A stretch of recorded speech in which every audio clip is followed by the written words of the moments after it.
안녕하세요. 고려대학교 산업경영공학과 DSBA 연구실 석박통합과정 이유경입니다.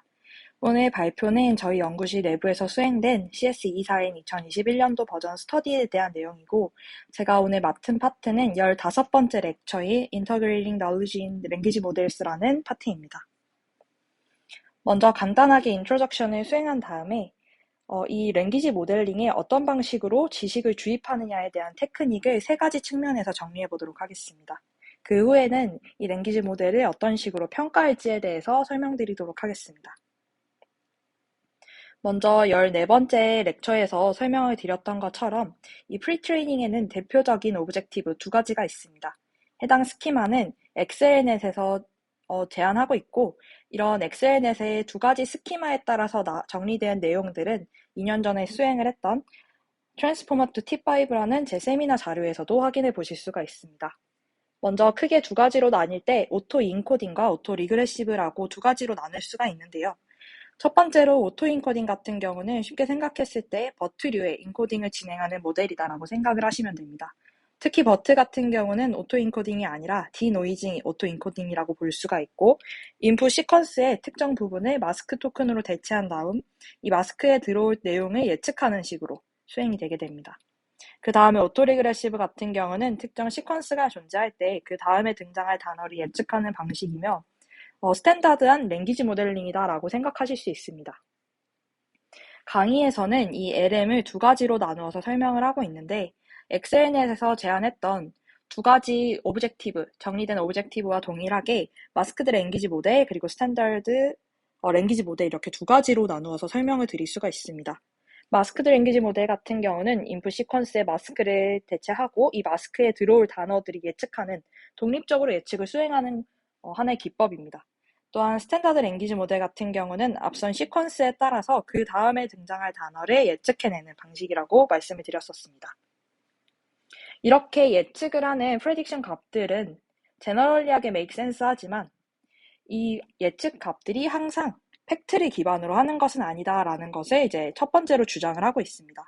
즉, 랭귀지 모델이 프레딕션을 잘 하지만 이렇게 만들어낸 프레딕션 값들이 조금 더 팩트에 가까운 사실이었으면 좋겠다라는 인간의 니즈가 있을 수밖에 없습니다. 그래서 왜 항상 이 팩츄얼리하게 커렉트하지 않느냐에 따라서 3가지를 나눌 수 있는데, 첫 번째로는 unseen fact라고 표현을 할 수가 있습니다. 즉, 트레이닝하는 코포라 안에다가 어떤 팩트가 등장하지 않았을 경우는 랭귀지 모델이 이를 전혀 학습을 할 수가 없습니다.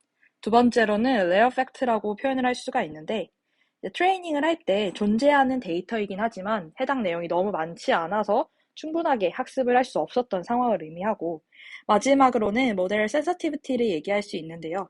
이 LM 같은 경우는 가끔 이제 트레이닝을 진행을 하긴 하지만 아래와 같은 예시에서 X was made in Y라고 나오는 이 단어와 이 문장과 X was created in Y라는 표현은 사실상 똑같은 표현이지만 모델은 이 2가지를 완전히 다른 단어, 다른 문장으로 인식을 하기 때문에 모델이 조금 더 센서티비티가 높은 상황이라면 2가지를 다르게 받아들일 수 있는 가능성이 높습니다. 따라서 이런 3가지의 문제점을 기반으로 해서 우리가 원하는 이 factually correct한 정보를 정확하게 담기 위해서는 랭귀지 모델을, 사전 학습된 모델을 어떤 식으로 발전시킬 수 있느냐에 따라서 이제 좀 살펴볼 필요가 있습니다. 따라서 이런 개선 방향으로는 2가지가 크게 존재하게 되는데, 잘 알고 있는 방식이 왼쪽, 그리고 요즘에 등장하는 방식은 오른쪽이다라고 생각을 하실 수 있습니다.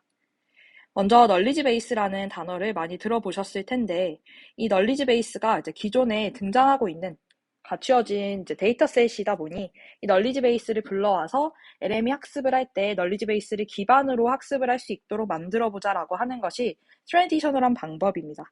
이렇게 하기 위해서는 이제 매뉴얼한 어노테이션이 필요하고, 이 매뉴얼한 어노테이션 같은 경우는 널리지 베이스가 이미 나와 있는 상태이지만, 위키데이터로서 존재하는 상태이지만, 만약에 더 많은 도메인의 스페시픽한 정보를 더 넣고 싶다면 저희가 이런 널리지 베이스를 만들어 주어야 하는 특징이 있습니다. 그리고 컴플렉스한 NLP 파이프라인이 필요하게 되는데, 이제 이렇게 만들어진 널리지 베이스 같은 경우는 스트럭처드 데이터이기 때문에 이를 잘 가공을 해서 우리 랭귀지 모델이 알아들일 수 있는 형태로 바꾸어줘야 됩니다. 그래서 이렇게 하기 위해서 일련의 작업들을 위해서는 좀 컴플렉스한 NLP 파이프라인이 필요할 수밖에 없다라고 주장을 하고 있습니다. 반면에 최근에 등장하는 이 방법 같은 경우는 knowledge base를 이제 사용을 하지는 않고 이 쿼링 LM 자체를 knowledge base로서 보자라고 얘기를 하고 있습니다. 이게 이제 T5 내용과 좀 연결되는 부분이 있는데요. T5 같은 경우는 클로스드북 같이 너무 많은 대량의 데이터로 학습이 되었기 때문에 이미 많은 정보를 담고 있다라고 생각을 할 수가 있습니다. 따라서 이 랭귀지 모델 자체를 knowledge base로서 사용을 할 수가 있다라고 주장을 하고 있고, 이렇게 했을 때는 사실 좀 더 플렉시블하다라는 장점이 있습니다. 하지만 이렇게 T5라는 모델에 정보가 많이 내장되어 있을 경우에는 이런 내장된 정보를 interpretate 하거나 이제 trust 하거나 modify 하기가 그렇게 쉽지는 않습니다. 왜냐하면 T5 사전 학습된 모델은 정말 대량의 데이터로 학습이 되어 있는 상태인데 이런 데이터가 어떤 데이터의 소스로부터 어떻게 학습이 되었는지 그리고 이런 내용들을 이미 사전 학습된 모델이기 때문에 쉽게 변경하는 것은 좀 어려운 부분이 있습니다. 따라서 두 가지는 장단점을 가진다라고 이해를 할 수가 있습니다. 그래서 강의에서는 세 가지 파트로 나누어서 이 널리지를 어떤 식으로 LM에 주입할 수 있는지에 대해서 설명을 하고 있습니다. 그래서 세 가지 측면을 확인을 해보면 이제 엔티티라는 것을 사용을 해서 이 엔티티 임베딩을 해서 프리트레이닝을 진행한 두 가지 모델을 설명을 하고 있고 또 엑스터널한 메모리를 활용을 한 어떤 모델 두 가지가 또 설명을 되고 있고 트레이닝 데이터를 좀 수정을 해서 나오는 두 가지 모델 대표적인 것들을 설명을 하고 있습니다. 즉, 세 가지 측면으로 나누어서 어떤 식으로 기존 LM에다가 널리지를 주입하는지에 대해서 설명을 하고 있는데 저는 이제 강의를 들으면서 좀 중요할 것 같다라고 생각된 이 네 가지 모델을 좀 중점적으로 설명드리려고 합니다. 먼저 첫 번째 파트인 엔티티 임베딩을 활용한 LM이라고 생각을 하실 수가 있고 가장 유명한 모델 중에 하나인 이 ERNIE 모델을 예시로 들 수가 있습니다. 해당 ERNIE 같은 경우는 제가 2021년 8월에 세미나를 진행했기 때문에 해당 페이퍼에 대해서 조금 더 자세한 설명이 필요하시다면 해당 링크로 들어가셔서 확인을 해보시는 것도 좋을 것 같습니다. 일단 이 ERNIE 같은 경우는 두 가지 논문이 존재합니다. 하나는 칭화대에서 발표한 ERNIE가 있고 바이두에서 발표한 ERNIE 두 가지로 나누어지고 지금 제가 설명을 드리려고 하는 것은 칭화대에서 발표한 ERNIE 논문입니다. 그래서 두 가지가 똑같은 모델 네임을 공유하지만 좀 다른 측면이 있기 때문에 논문 제목을 정확하게 살펴봐서 이것을 구분해야 됩니다. 따라서 지금 1.0, 2.0, 3.0 버전으로까지 계속 업데이트되고 있는 모델은 바이두에서 제안한 ERNIE 모델이고 이 바이두에서 제안하는 ERNIE 같은 경우는 세 번째 챕터인 세 번째 갈래에서 포함되는 논문이기 때문에 뒷장에서 좀 설명드리도록 하겠습니다. 먼저 이제 인포메이티브한 엔티티를 프리트레이닝을 하는 단계에서 잘 적용을 해서 만들어내겠다라고 하는 것이 이 ERNIE가 가지는 특징입니다. 따라서 프리트레인드 된 버트를 좀 더 확장시켰던 모델이다라고 생각을 할 수가 있고 여기서 나오는 것은 우리가 가지고 있는 사전학습 데이터에 플러스로 널리지 베이스에서부터 나온 엔티티 임베딩을 사용을 하자라는 의미가 될 텐데요. 즉, 엔티티 데이터에서 가지고 있는 특정 관계들을 잘 고려해서 같이 임베딩을 하게 된다면 우리가 기존의 버트에서 하던 임베딩보다 엔티티들의 관계를 잘 모델링한 더 좋은 모델이 될 수 있겠다라는 아이디어가 깔려 있습니다. 따라서 이 예시 단어를 보시면 좀 컨셉을 명확하게 이해할 수가 있는데 해당 파트 같은 경우는 해당 문장에서는 사실 이제 버트가 학습하기에는 이 밥 딜런이라는 것이 어떤 것인지에 대한 정보를 사실 가지고 있지는 않습니다. 그냥 마스크드 랭귀지 모델을 통해서 해당 문장을 학습하는 것이지 두 가지 엔티티들 사이의 관계들을 잘 고려하지 못하던 특징이 있었는데 이를 좀 더 확장성 있게 학습을 하기 위해서 미리 정의되어 있는 위키데이터 같은 엔티티 임베딩을 사용을 해서 밥 딜런이라는 이 해당 인물에 대한 엔티티에 대한 학습된 프리트레인드 벡터가 있다면 그 벡터를 가지고 와서 이렇게 어그리게이트하는 부분에서 합쳐주는 식으로 기존에 가지고 있었던 단어보다 조금 더 풍부하게 모델링을 할 수 있겠다라고 표현을 할 수 있습니다. 그래서 컨트리뷰션을 간략하게 설명을 드리면 Structured Knowledge Encoding이다 라고 표현을 할 수가 있는데, 이제 텍스트 안에 있는 Named Entity Mention과 Knowledge Graph 안에 있는 엔티티를 얼라인해서 정보를 획득하는 것을 의미를 합니다. 즉, 이것을 다시 한번 설명을 드리면, 해당 단어가 이제 이곳에 등장을 했으면 이 단어와 워드 임베딩이 존재할 것이고, 옆에서 나왔던 이 엔티티에 대한 임베딩이 있으면 이 엔티티에 대한 임베딩을 같이 합쳐주는 과정이 필요합니다. 이렇게 단순히 합쳐주기 위해서는 이 워드 첫 번째와 엔티티 1번이 동일한 것이다 라는 얼라인된 좌표가 있어야 되기 때문에 이렇게 얼라인하는 과정을 통해서 잘 합쳐주는 것이 해당 모델에서 하고 싶은 테크닉이다 라고 생각을 하실 수가 있고, 이때 임베딩을 어디서 가지고 오느냐가 굉장히 중요한 이슈 중에 하나일 텐데, 기존 모델인 트랜스이라는 것을 사용을 해서 엔티티를 위한 임베딩을 진행을 합니다. 즉, 여기서 사용하는 이 엔티티에 대한 임베딩은 버트 임베딩과 같은 프리트레인드 벡터를 사용하는 것이 아니라 엔티티들을 미리 사전 학습해 놓은 프리트레인드 임베딩을 사용을 한다라고 생각을 하실 수가 있습니다. 그리고 엔티티 레프레젠테이션의 기존 모델이라고 하면 버트를 의미를 하는데요. 버트에다가 이 엔티티에 대한 정보를 잘 통합시켰던 이제 컨트리뷰션이 있습니다. 두 번째로는 이제 heterogeneous information fusion이라는 컨트리뷰션이 있는데, 버트 프리트레이닝에다가 엔티티를 위한 오브젝티브를 추가를 해서 학습을 하는 것이고, 추가 레프레젠테이션을 고려하기 위해서 새로운 오브젝티브를 제안해서 individual vector space를 적절하게 퓨전한다라는 특징을 가지고 있습니다. 즉, 이것이 어떤 의미냐면, 버트 벡터가 가지는 이제 스페이스가 따로 있고, 엔티티들을 위한 벡터 스페이스가 따로 존재를 하는데, 이 두 가지는 다른 기저로부터 나왔기 때문에 두 가지를 잘 합쳐줘야 동일한 벡터 스페이스로 매핑을 할 수가 있습니다. 따라서 각각의 다른 벡터 스페이스들을 결합할 수 있도록 하나의 리니어 레이어를 더 추가를 해서 두 가지를 합쳐주는 과정을 가지고 있고, 2019년 기준으로 해당 파트 같은 경우는 지금 봤을 때는 엄청나게 큰 아이디어가 아닐 수 있지만 처음으로 이런 아이디어를 제안했기 때문에 이 전혀 다른 인포메이션을 잘 퓨전했다는 것 자체가 컨트리뷰션으로서 언급이 되고 있습니다. 또한 엔티티 레프레젠테이션과 인풋 토큰들에 대한 레프레젠테이션을 합쳤더니 이를 knowledgeable language representation이다 라고 표현을 하고 있습니다. 이 열니 같은 경우는 모델의 아키텍처가 이제 두 가지 인코더로서 나오게 되는데, 텍스처 인코더와 knowledgeable 인코더 두 가지로 구분할 수가 있습니다. 따라서 T 인코더 같은 경우는 토큰으로부터 베이직한 정보를 추출했다라고 이야기를 하고 있고, 단순하게 말해서 버트의 인코더와 똑같은 역할을 하고 있습니다. 그 다음에 두 번째로 나오는 K 인코더 같은 경우는 이제 extra token oriented knowledge와 textual information을 같이 결합한다라고 이야기를 할 수가 있고, T 인코더에 대해서 나왔던 임베딩 값을 엔티티에 대한 정보와 같이 합쳐주는 역할을 하고 있기 때문에 이제 토큰에 대한 heterogeneous information representation 형성한다라고 이야기를 할 수가 있습니다. 그리고 두 가지 벡터 스페이스로부터 만들어지는 representation을 united feature space로 통합한다라는 특징을 또 가지고 있습니다.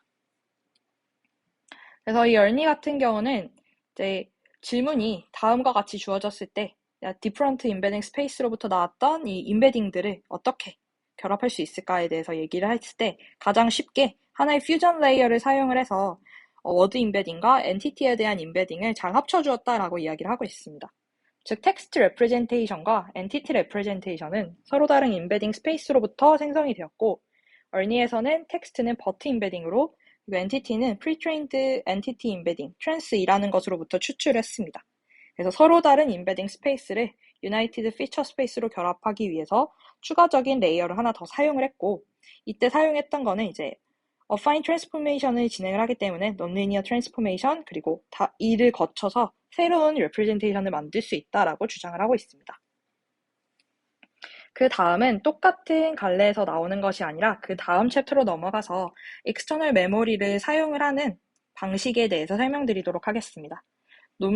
렉처에서는 두 가지 모델에 대해서 설명을 하고 있는데요. 이 KGLM 같은 방법론은 이제 굉장히 좋은 방법론이긴 하지만 널리지 그래프의 형태에 너무 의존적입니다.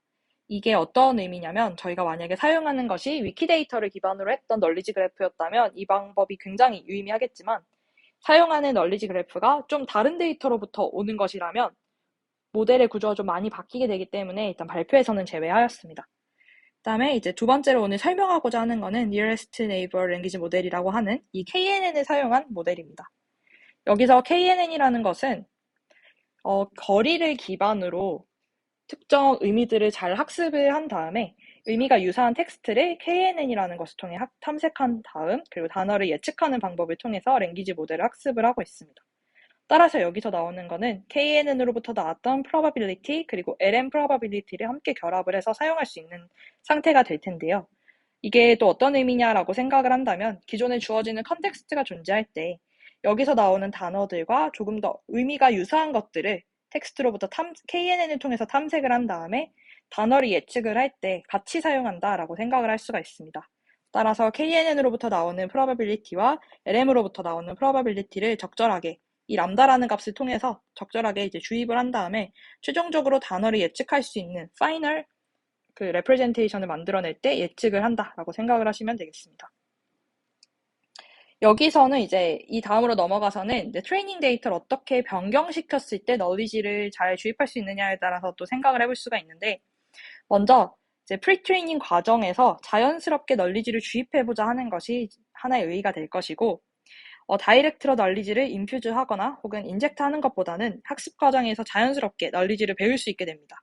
즉 특정 파인 튜닝을 할 때 어떤 엔티티에 대한 임베딩을 더 넣어주는 과정도 의미가 있겠지만 프리트레이닝이라는 단계에서 자연스럽게 널리지를 주입하게 되면 자연스럽게 이 레프레젠테이션, 전체적인 레프레젠테이션이 널리지를 배운 상태로 만들어진다라는 것을 좀 가정을 하고 있습니다.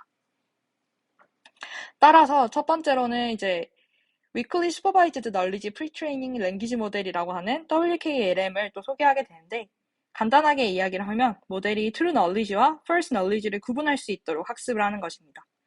저희가 학습 데이터를 잘 만들었을 때 예측은 잘하게 되지만 과연 여기서 예측하는 값들이 실제 이제 정답은 잘 맞추지만 실제적으로 커렉트한 값인가, 팩추얼에 기반하는 것인가에 대해서 좀 생각을 해보면 모델에다가 이제 들어가는 트레이닝 데이터에 따라서 이게 굉장히 달라지게 됩니다. 따라서 모델이 팩트를 잘 학습을 할 수가 있도록 애초에 프리트레이닝을 진행할 때 true knowledge에 대한 값과 false knowledge에 대한 값을 미리 명시를 한 다음에 true 값에 대해서 잘 구분을 할 수 있도록 학습을 하는 전략입니다. 따라서 기존 데이터가 존재를 할 때 어떤 것이 true이고 어떤 것이 false인지를 구분하기 위해서는 false knowledge를 생성해내는 과정이 필요합니다. 따라서 이를 위해서 가장 쉽게 할 수 있는 것은 특정 엔티티와 동일한 타입의 엔티티를 활용을 해서 기존의 팩트로 간주되는 문장을 변경하는 것이고 이렇게 새롭게 만들어진 문장을 네거티브 널리지 스테이트먼트라고 부르게 됩니다. 즉 널리지에 네거티브하다라고 하는 것이니까 false한 널리지다라고 표현을 할 수가 있습니다. 예를 들어서 저희가 잘 알고 있는 예시를 좀 가지고 와서 설명을 드리면 해리포터의 저자가 J.K. 롤링이라는 것은 잘 알고 있지만 이것과 굉장히 유사한 엔티티에서 다른 값들을 가지고 와서 팩트를 바꿀 수 있습니다. 따라서 true knowledge statement에서 전혀 다른 단어로, 전혀 다른 어서로 변경될 경우에는 해당 문장이 말은 되는 문장이지만 사실 팩트를 근거로 하고 있지 않기 때문에 네거티브 널리지 스테이트먼트다라고 생각을 할 수가 있게 됩니다. 그 다음에 이렇게 만들어낸 모델이 true knowledge와 false knowledge를 구분할 수 있도록 해야 되기 때문에 저희가 각각 만들었던 이 false와 true에 대한 데이터가 있을 것이고 이것들을 잘 학습하는 과정을 거치게 됩니다.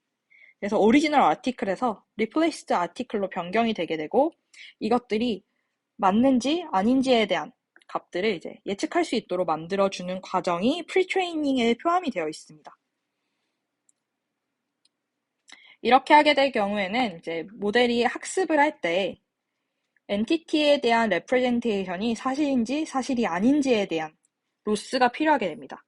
따라서 엔티티 리플레이스먼트 로스가 이제 제한이 되게 되고 토탈 로스는 MLM을 수행한 것과 이 엔티티 리플레이스먼트 로스를 같이 활용을 해서 최종적인 로스로서 활용을 하고 있습니다.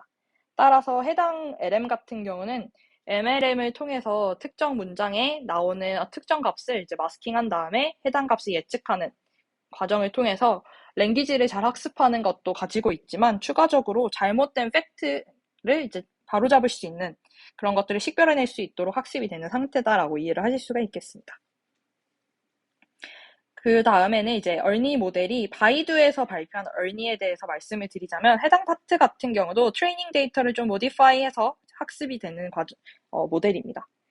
해당 모델 같은 경우는 최근 3.0 모델을 발표하면서 지속적으로 발전을 하고 있고, 정리를 해보자면 1.0에서는 Knowledge Masking Strategy로 정보를 주입하고, 해당 1.0 모델은 중국어에 대해서만 실험을 진행을 했었습니다.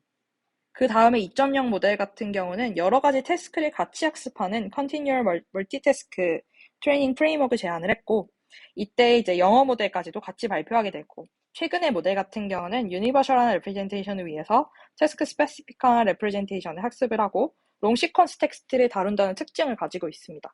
최근 이 얼니 같은 경우는 굉장히 좋은 성능을 나타내기도 했습니다.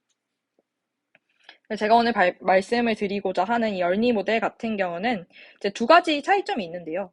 칭화대에서 만들어낸 이 열니는 엔티티 정보를 주입하기 위해서 pre-trained entity embedding이라는 이 트랜스2를 활용을 했습니다. 다만 바이두의 열니 같은 경우는 엔티티 정보를 주입하기 위해서 별도의 엔티티 임베딩을 사용하지 않고, 즉 프리트레인된 특정 임베딩을 사용하지 않고 마스킹 스트래티지를 통해서 인포메이션을 주입을 하고 있습니다. 개인적으로는 두 가지 다 사용을 해본 경험상 바이두의 열니가 조금 더 적용 관점에서 유연한 경향이 있긴 합니다. 하지만 두 가지 다 굉장히 좋은 방법이고, 사용하는 다운스트림 태스크에 따라서 이제 사용 방법을 달리할 수 있겠다라고 이제 정리를 해볼 수가 있겠습니다. 그래서 여기서 발표한 얼니를 조금 더 자세하게 설명을 드리자면, 가장 중요한 것은 어떤 마스킹 방법으로 널리지를 주입했는가라고 생각을 할 수가 있습니다. 크게 이 널리지 마스킹 스트래티지에는 세 가지 방법이 있고, 하나는 베이직 레벨 마스킹이고 15%의 랜덤 확률로 토큰을 마스킹하는 버트와 동일한 마스킹 방법입니다. 두 번째는 이 엔티티 레벨 마스킹인데, 네임드 엔티티에 속하는 토큰들을 한 번에 마스킹하는 방식을 진행을 하고 있습니다. 그리고 프레이즈 레벨 마스킹 같은 경우는 여러 개의 단어를 묶어서 이 프레이즈라고 정의한 다음에 프레이즈들을 한 번에 마스킹하는 전략입니다. 이제 사전학습 과정에서 이런 세 가지 마스킹을 모두 다 사용하게 될 경우에는 하이레벨 널리지다라고 정의를 하고, 기존 LM보다 좀 더 수준 높은 레프레젠테이션을 생성한다라고 저자들이 주장하고 있습니다. 이제 백그라운드 같은 경우에는 이제 버트 이후에는 마스크 스트래티지를 변경한 다양한 모델이 제안이 되었고, 그 중에서도 스팬 단위로 마스킹을 수행하는 모델이 등장했습니다. 여기서 말하는 스팬 단위는 연속하는 토큰의 집합이다라고 생각을 하실 수가 있고, 연속하는 토큰의 집합인 스팬 단위로 마스킹을 수행하는 굉장히 다양한 모델이 등장을 했습니다. 여기서 또 하나 더 등장하는 개념 중에 하나는 셀리언트 스팸 마스킹이라는 것이 있는데, 이 스팸 마스킹은 대부분 비슷한 방법론을 취하고 있습니다. 스팸 바트나 메스, 바트, 그리고 페가수스에서도 이런 스팸 마스킹을 사용을 하고 있고, 이제 네임드 엔티티를 사용을 해서 셀리언트 스팬을 생성하는 것이 이 셀리언트 스팸 마스킹의 가장 핵심적인 파트인데, 이 셀리언트 스팬이라는 것은 저희가 주어지는 문장에서 조금 더 중요할 것 같은 네임드 엔티티에만 마스킹을 수행을 해서, 예를 들어 유나이티드 킹덤이나 이런 날짜 정보에 대한 것들을 네임드 엔티티다라고 명명을 한다면 두 가지를 예측해내는, 두 가지와 같은 종류의 엔티티들을 예측해내는 방식으로 마스킹을 진행을 하는 것입니다. 이렇게 하면 간단하지만 엔티티 정보를 확실하게 학습할 수 있는 좋은 방법론이 되고, 이런 방법이 모든 태스크에서 다 잘 적용되는 것은 아니지만, 특히 제안되었던 논문을 생각을 해보면 퀘스천 앤서링 태스크에서 좀 두각을 드러냈었습니다. 이렇게 얘기하기 위해서는 이제 렐름이라는 페이퍼를 한번 살펴보아야 되는데요. 리트리버 어그멘티드 랭귀지 모델 프리트레이닝이라는 해당 모델 같은 경우를 간단하게만 설명을 드리면, 이 마스킹을 어떻게 하느냐를 잘 학습을 해서 퀘스천 앤서링을 잘하고자 하는 모델입니다. 즉 14번째 강의에서도 살짝 언급을 진행을 했었는데, 퀘스천 앤서링을 수행을 할 때 특정 정보를 잘 찾아오는 리트리버라는 파트가 있고, 그 정보들을 기반으로 질문에 대한 답을 찾아내는 리더라는 파트가 있다라고 말씀을 드렸습니다. 원래는 리트리버라는 파트는 학습을 따로 수행하지 않고 단순히 정보를 찾아오는 역할로 코사인 시밀러리티 기반으로 학습을 진행하지 않은 상태에서 바로 진행을 했었는데, 이 리트리버 파트까지도 같이 학습을 해보자 하는 것이 해당 논문에서 제안을 하는 것이고, 이때 두 가지 파트를 이제 인디비주얼하게 학습을 하지 말고 한 번에 조인트하게 트레이닝을 하자라고 제안을 하고 있습니다. 그래서 리트리버를 이제 프리트레이닝에서 수행하는 모델을 제안을 했고, 해당 파트가 잘 이해가 되지 않는다면 제가 예전에 리뷰를 했던 이 렐런 모델에 대한 영상이 있으니 해당 파트를 확인해 보셔도 좋을 것 같습니다. 이 해당 내용을 어느 정도 숙지하고 계시다는 가정하에 메인 컨트리뷰션에 대해서 설명을 좀 드리자면 리트리버와 리더를 한 번에 학습하는 엔드-투-엔드 모델이다라고 설명을 드릴 수가 있고 이 쿼리를 넣어서 즉 이 쿼리라는 것은 인풋을 넣는다는 과정이고 답을 찾아내는 과정을 이제 두 가지로 분리를 합니다. 퀘스천 앤서링 태스크이기 때문에 특정 인풋을 넣어서 아웃풋인 앤서를 찾아내는 것이 이 해당 모델이 하고 싶은 목적이다라고 생각을 할 수가 있고 뉴럴 널리지 리트리버 그리고 널리지 어그멘티드 인코더 두 가지로 나누어서 지정을 합니다. 즉 쿼리를 넣어서 쿼리에 답이 될 만한 더큐먼트를 찾는 리트리버 과정을 학습하고 있고 이 쿼리라는 것은 질문을 넣어서 질문에 대한 답이 될 만한 더큐먼트를 찾는 과정 자체를 학습을 하겠다라는 것입니다. 그리고 두 번째 파트 같은 경우는 이렇게 만들어진 리트리브된 더큐먼트에서 정답을 찾아내는 방식으로 진행이 됩니다. 즉 해당 모델에서는 프리트레이닝과 파인튜닝을 모두 진행을 하고 여기서 진행하는 파인튜닝 태스크는 ODQA 태스크입니다. 그래서 해당 모델에서 언급을 하고 있는 것은 이제 프리트레인드 LM의 능력과 한계에 대해서 얘기를 하고 있습니다. PLM은 프리트레인 단계에서 이미 라지 코포럴로 학습이 되기 때문에 대량의 정보를 이미 학습을 하고 있습니다.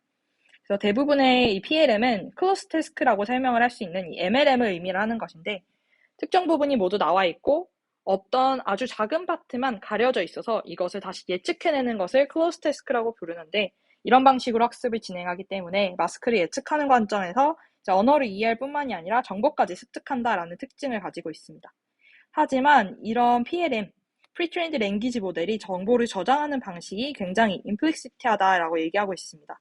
즉 네트워크에 어떤 널리지가 학습되어 있는지를 알 수 없는 특징이 있고 더 많은 널리지를 학습하기 위해서는 모델의 사이즈를 증가시켜야 하고 이런 부분이 이제 계산 비용이 굉장히 크다라고 얘기를 하고 있습니다. 반대로 우리가 조금 더 알 수 있는 방식으로 널리지를 학습할 수 있지 않을까라고 생각을 할 때 이 렐름 모델이 굉장히 중요한 역할을 하게 될 텐데요. 이 텍스처럴 널리지 리트리버를 통해서 기존 PLM보다 좀 더 해석 가능하고 익스플리시트하게 널리지를 학습하는 모델로 개선을 시키고 있습니다.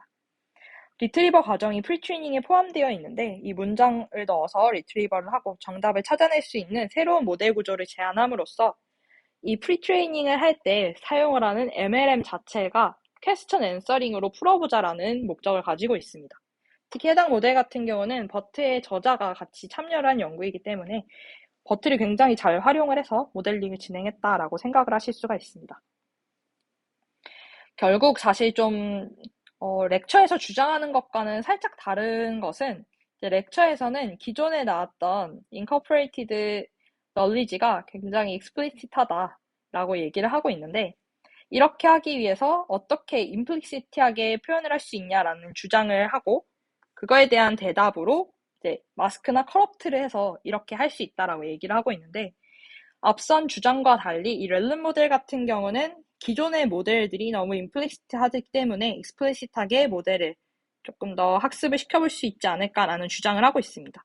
따라서 사실 렉처에서 나오는 것과 반대로 어떤 식으로 정보를 주입할 것인지에 대한 주장은 사실 논문별로 하기 나름이다라고 생각을 해볼 수도 있습니다.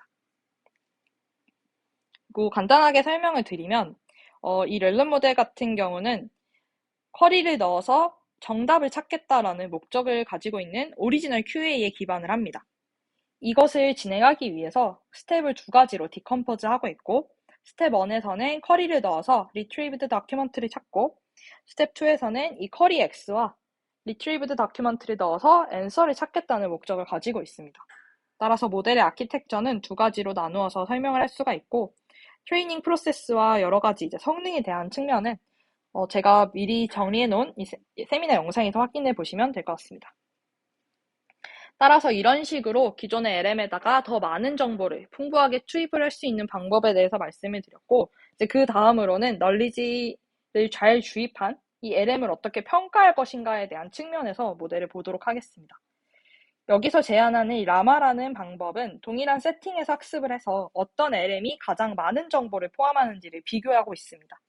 하나의 벤치마크로서 존재를 하고 factual과 common sense knowledge를 프루브하고 있습니다. 그리고 unsupervised but가 factual knowledge를 학습한다라고 주장을 하고 있기 때문에 해당 모델 같은 경우는 기존에 나와 있는 굉장히 다양한 벤치마크들을 동일한 커퍼스에 대해서 사전 학습을 해서 과연 어떤 것들이 가장 많은 정보를 가지고 있을지에 대해서 하나 정리를 한 논문이다라고 생각을 할 수가 있습니다. 이렇게 봤을 때 버트가 조금 더 다른 논문들에 비해서 많은 정보를 가지고 있다는 것을 확인을 할 수가 있습니다. 그 다음으로는 앞서서 나왔던 이 라마를 조금 더 업그레이드한 버전의 논문인데요. 라마 UHN 같은 경우에는 이제 라마에서 학습하는 이 평가 데이터를 특정 이제 릴레이셔널한 널리지 없이 답변 가능한 예제들을 제외하고 평가를 위한 새로운 데이터를 생성하는 측면에서 제안되었습니다. 해당 파트에서 나오는 이 예측값에는 엔티티가 있어야 답변이 가능한 데이터만 남아있고 라마 대비 성능이 좀 저하되는 모습을 보여주고 있습니다. 버트가 엔티티 네임의 서페이스 폼에 지나치게 의존하는 것을 보인다라는 것을 주장을 하고 있고 여기서 이제 나오는 예시를 좀 살펴보면 사람의 이름이 있을 때 해당 사람의 국가를 맞추는 문제를 버트가 풀이한다고 했을 때 저는 이 이름에 대한 정확한 이제 정보는 없지만 이 이름이 굉장히 이탈리안스러운 이름이라고 합니다. 근데 사실상 이 사람은 프랑스 사람인데 이렇게 생긴 폼을 보고 버트는 바로 이탈리안이다라고 판단을 하고 이 사람이 프랑스 사람이다라는 정보에 대해서는 사실 이제 학습해내지 못했다라는 것을 주장하고 있습니다. 그리고 그 다음으로는 이제 프롬프트와 퍼포먼스에 대한 이야기를 하고 있는데 이제 프롬프트라고 하는 것은 인풋으로 들어오는 이 데이터의 생긴 꼴이라고 이해를 하시면 되고 프롬프트의 형식에 따라서 기존 모델들이 가지는 성능이 굉장히 많이 달라진다라고 이야기를 했었습니다. 해당 파트는 앞서서 이야기했던 모델 센서티비티와 굉장히 관련이 있고 LM 같은 경우는 인풋으로 들어오는 센텐스의 형태에 따라서 굉장히 예민하다라는 것을 확인을 할 수가 있습니다. 예를 들어서 xplace in이라고 표현되는 이 프롬프트를 동일한 의미지만 at y position이라고 표현을 하게 될 경우 23.2점이 더 올라가는 것을 확인을 해볼 수가 있습니다. 즉, 이 해당 프롬프트가 이렇게 변경되는 것만으로도 성능이 올라가는 것은 모델이 왼쪽으로 표시된 것들과 오른쪽으로 표시된 것들을 좀 다르게 인식한다는 것이고 이렇게 될 경우에는 오른쪽으로 된 프롬프트가 모델에 많이 이제 사전학습된 데이터에다가 많이 학습 데이터로서 존재했기 때문이다라고 판단을 하고 있습니다. 따라서 사실 두 가지는 동일한 의미이고 동일한 시멘틱한 릴레이션을 가지지만 실제로 모델은 이 두 가지를 완전히 개별적인 것으로 파악하고 있다는 것을 또 확인해 볼 수가 있습니다. 따라서 이제 난리지를 어떤 식으로 그 LM에다가 주입하는지 그리고 이것들이 어떤 방식의 테크닉으로 나누어질 수 있는지 그리고 이런 모델들을 어떻게 평가할 수 있는지에 대해서 살펴보았습니다. 제가 준비한 발표는 여기까지입니다. 감사합니다.